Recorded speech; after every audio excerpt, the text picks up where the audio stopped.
Greetings, Dreamweavers. This lesson is focusing on recurring dreams. Those dreams that we have more than once, sometimes many, many times over the course of a short or long period of time. And oftentimes, though not always, but oftentimes these dreams series, these sequences of recurring dreams can register for the dreamer as somewhat haunting.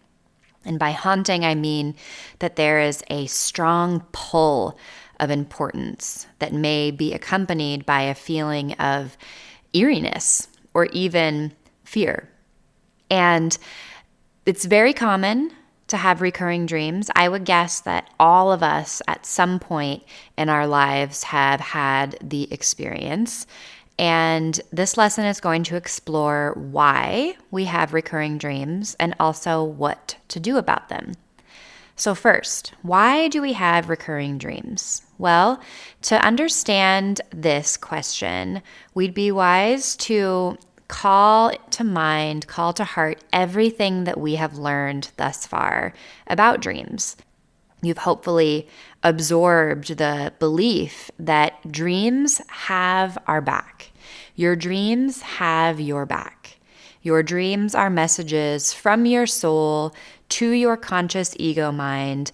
They are love letters that are sent by your dreamweaver to come and wake you up to your next mission, your next becoming, your next instruction from the forces of life, from your very soul. And in this, dreams always bring us the most important information. The most relevant, important, and essential message is what the dream weaver, which again is us, will send. And that same message will continue to be sent until we get the message, right? So you can see why we experience recurring dreams. Because dreaming sends us what is deemed to be most important, relevant, and essential, that same message will continue to be sent until we understand and decipher the message. And many of you perhaps have experienced this, that you've had a recurring dream many times and then all of a sudden it stops. Well, what happened when it stopped? What I would guess happened is that you got the message. You realized what the dream was trying to instruct you about. Whether or not you were consciously aware of working on the dream's contents or not, somehow something in your waking life, your waking personality, your waking consciousness shifted in alignment with the dream's message in order to move the energy along. A way that I like to think of a recurring dream is that our dream doors are clogged. They're clogged with the same material, and no new material is going to get through until we unclog that clog in the dream door. And so if you have a recurring dream that you want to shift, what do? Well, you do everything that we have explored and learned about. You turn towards it, you seek to make meaning from it, you make associations, you free write, you do dream reentry. You first turn towards the recurring dream with a deep, great, and abiding trust that this message is very, very, very, very important. So important that it's the only thing your dreamweaver will send until you get the message. And then you take your steps to figure out what the message is. And then, of course, once you have made a meaning that resonates for you, that has juice and energy in it, then you act, you weave, you choose, you do differently. Because this doing differently is exactly what dreaming wants and why it continues to send you this message.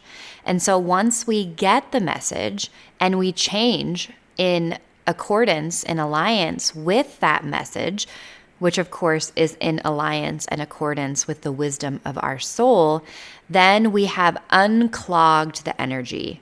We have freed up the dream door.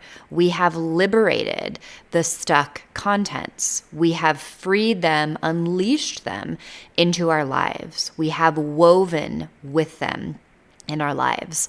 And once we have done that, then our dream weaver is free to send us the next most important message. And only when the dream door is open does the dream weaver have the license, really, to do that. And so if you have a recurring dream, one that continues to come to you, to stalk you, to haunt you even, a way you can orient to that is that this dream is extra precious, extra important, extra essential, extra potentially transformative. And as you've learned, so much of a dream weaving practice is about this orientation, these beliefs that we turn in dreaming's direction, that with the inner alignment of trust and reverence and curiosity, just that way of being and turning towards the dreams does so much to encourage them to open. It begins to chip away at that feeling of otherness that we often, in a knee-jerk way, apply toward our dreams. We look at them as something other. You are something other than me. You are something that is not me. You feel foreign to me. But if we can massage that knee-jerk impulse to other our dreams and instead lean into seeing them with those eyes of trust and love and devotion, then the dream is encouraged to open, to blossom, to reveal.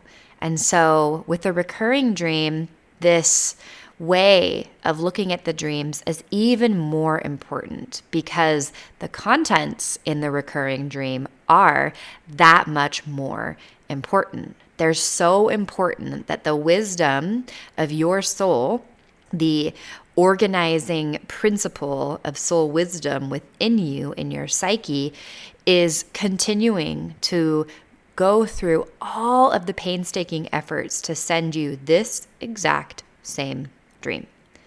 Get the message, get the message, get the message. And so look towards your recurring dream with these eyes, with the eyes of great curiosity, great interest, great trust, and great devotion. And of course, if your recurring dream elicits within your mind and body a feeling of terror, overwhelming fear, then this is true for you and me and all of us, that those instances, you and I would be wise to seek out support from healers, mentors, friends, etc., to help hold the contents of the dream alongside of us.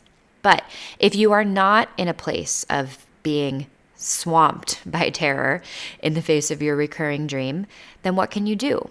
Well, it's simple, really. You can do everything you've learned to do thus far in these little lessons. You can do basic daytime dream weaving practices. First, you can make associations on all of the symbols in your recurring dream. All the people, all the places, all the things. What's the first thing that pops into your mind in the presence of those things, those symbols? Write that down. And then read the dream back to yourself. And my very strong guess is just that little action will begin to open up the dream's contents, to reveal, to move, to blossom, to bloom. You can take it a step further and do some free writing about the recurring dream by beginning with this prompt and then letting your imagination free write. If this dream did come in service to my spiritual evolution, its message would be blah, blah, blah, blah. Because I can assure you that this recurring dream did come in service to your spiritual evolution. And so much of what we're trying to do is to create that bridge between your conscious ego mind, who you know yourself to be, and the wisdom of soul that's coming through your dreams, who you are remembering that you too are. You can also do a dream re-entry, which is where you, in a contemplative, meditative state, either turn on some percussive drumming or nature sounds or meditation music, and you journey on the inner back into your dream with the question in mind and heart. How do you serve my spiritual evolution? Why are you here? What's your message? You can also bring your recurring dream to a fellow dreamer. Again, this could be a healer, a mentor, a teacher. This could also be a soul friend. Share the dream and ask them to share their thoughts. You can share with them a little bit about the idea of projection, where they can say, well, if it were my dream, as I dream your dream, if I borrow your dream, I think about blah, blah, blah, blah. Throughout this whole time, you are monitoring deeply your body's responses to the processes of making meaning, and you're waiting for any burst of energy to move through you. In dream work, we call this the aha. Once you have any ahas, then what do? Then you can write down what I call your medicine mantra, the medicine mantra of the dream, the recurring dream, the empowering phrase. And you can stick that somewhere in your home where you can see it. And finally, maybe the most important part is that you make changes in your life in alignment with the wisdom of the dream that has revealed itself. So perhaps you've had a recurring dream about anxiety. That is a very common occurrence. And what I want to say to that is that if you are having a recurring anxiety dream, fight the impulse, or rather don't feed the impulse in you that wants to throw it away and say, well, that's just, I'm anxious during the day. I'm not having anxiety dreams at night. This is boring. Makes no sense. Fight that impulse and instead say, okay, these anxiety dreams continue to come. But within every dream, I want to tell you that within every dream, there is a seed of healing, of transformation. Remember, no dream comes to tell you what you already know.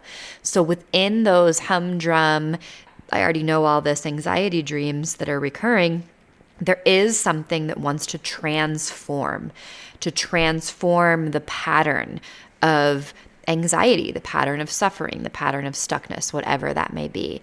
And if you want a tip as to where to look in your dream for that seed of transformation, here's what I want to tell you.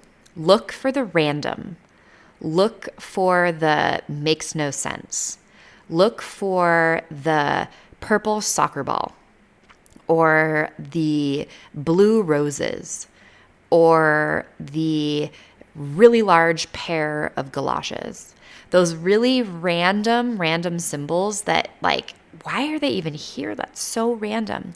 Oftentimes, I would even say most, if not all the time, those random symbols are the most potent because they're specifically tailored for you, by you, seeds of transformation. And so you go there.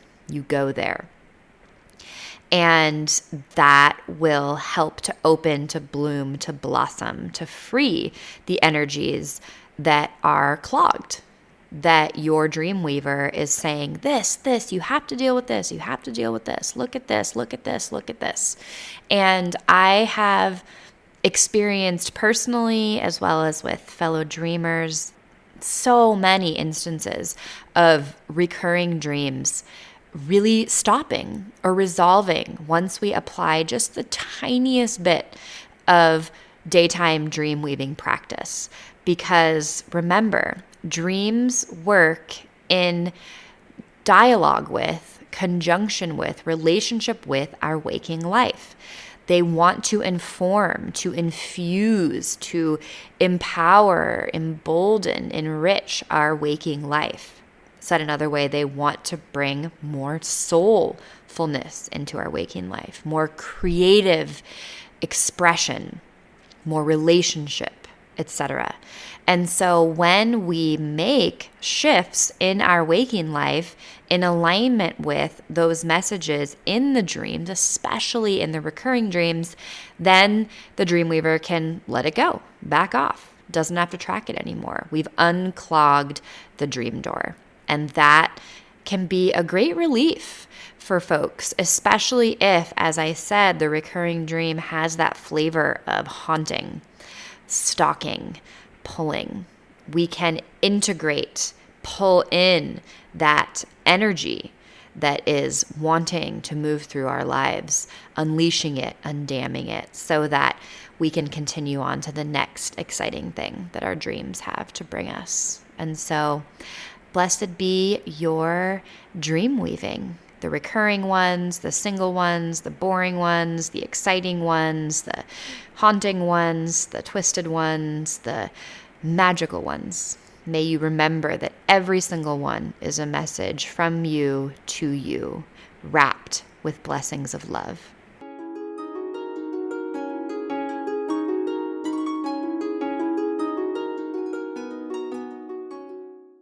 Hey, beloveds. If you're looking to dive much deeper into these dream teachings, I want to make sure you know about my Dream Weaving Intro course. It was specifically designed to help folks just like you ground into, cultivate, and sustain a dreaming practice. I highly recommend it. That course and many others are available at my website, herbsanddreams.com. And they all come just like this, in a podcast feed for you to easily listen to as works with the flow of your life. All that I share is offered with a prayer that it helps you to weave your life from the wisdom of dreams in alliance with the healing plants of Mother Earth on behalf of all life.